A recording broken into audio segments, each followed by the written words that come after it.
கிறிஸ்துவுக்குள் அன்பான கர்த்தருடைய பிள்ளைகளே, இன்றைய வேத வசனமும் ஜெபமும் எரேமியா தீர்க்கதரிசியின் புஸ்தகம் 3ஆம் அதிகாரம் 15ஆம் வசனம். உங்களுக்கு என் இருதயத்துக்கு ஏற்ற மெய்ப்பர்களை கொடுப்பேன், அவர்கள் உங்களை அறிவோடும் புத்தியோடும் மெய்ப்பார்கள். என் அன்பு கர்த்தருடைய பிள்ளைகளே, கர்த்தர் சொல்லுகிறார், உங்களுக்கு என் இருதயத்துக்கு ஏற்ற மெய்ப்பர்களை கொடுப்பேன். தேவனுடைய பிள்ளைகளே, இதுவரைக்கும் நம்மளை வழிநடத்தினவங்க தவறாய் வழிநடத்திருக்கலாம், தவறாய் போதித்திருக்கலாம், தவறான முன்மாதிரியா இருக்கலாம். ஆனால் கர்த்தர் சொல்லுகிறார், இனி வருகிற நாட்களிலே அவருடைய இருதயத்துக்கு ஏற்ற மெய்ப்பர்களை உங்களுக்கு கொடுப்பாராம். அப்படின்னா இனி வரக்கூடிய தேவ மனிதர்கள், உங்களை சந்திக்கக்கூடியவர்கள் கர்த்தர் பக்கமாய் திருப்புவதற்கு உங்களை நடத்துவார்கள். அதுதான் சரி பிரியமானவர்களே. அது மாத்திரமல்ல, அவர்கள் உங்களை அறிவோடும் புத்தியோடும் மெய்ப்பார்கள். அறிவும் இருக்கும், புத்தியும் இருக்கும்.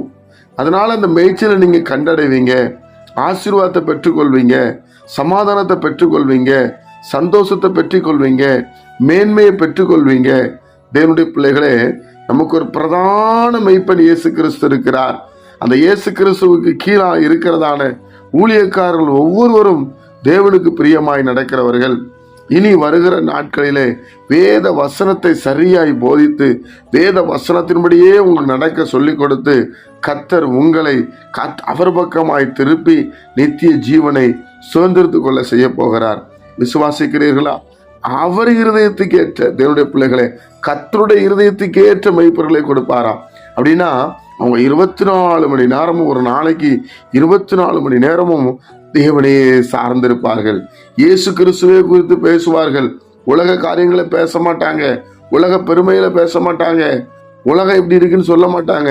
அவங்க ஒரே நோக்கம், ஆண்டவரா இயேசு கிறிஸ்து, ஆண்டவரா இயேசு கிறிஸ்து மரித்து உயிரோடு எழும்பினவர், மரணத்தை ஜெயமாய் விழுங்கினவர் என்று சொல்லி உங்களை மெய்ப்பார்கள்.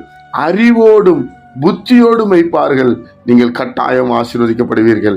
ஜெபிப்போமா? பரிசுத்த பிதாவே, உம்முடைய குமாரன் இயேசு கிறிஸ்துவின் நாமத்தில் வருகிறோம். இந்த நாளை நீர் எங்களுக்கு ஆசீர்வதித்து தாரோம். கேட்கிற ஒவ்வொரு பிள்ளைகளை ஆசீர்வதியும்.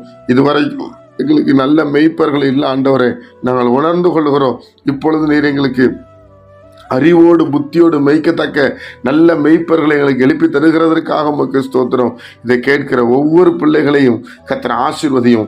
ஆண்டவரே, இன்றைய வேத வசனத்தை ஸ்டேட்டஸில் வைக்கிற பிள்ளைகள், ஷேர் பண்ணுற பிள்ளைகள், ஒவ்வொரு பிள்ளைகளையும் கர்த்தர் இயேசுவின் நாமத்தில் ஆசீர்வதிக்க ஜெபிக்கிறோம். என் ஜனம் நல்லா இருக்கணும் ஆண்டவரே, என்கிட்ட வர்ற ஒவ்வொருவரும் நல்லா இருக்கணும் ஆண்டவரே, நோய் இல்லாதபடி வாழணும் ஆண்டவரே. போலீஸ் பிரச்சனைகளோ, கோர்ட்டு பிரச்சனைகளோ ஆண்டவரே எது வராதபடி, வியாதி வராதபடி கர்த்தர் வேலை அடைங்கப்பா, ஆசீர்வதிங்க. இயேசுவின் மூலம் ஜெபிக்கிறோம் பிதாவே, ஆமென்.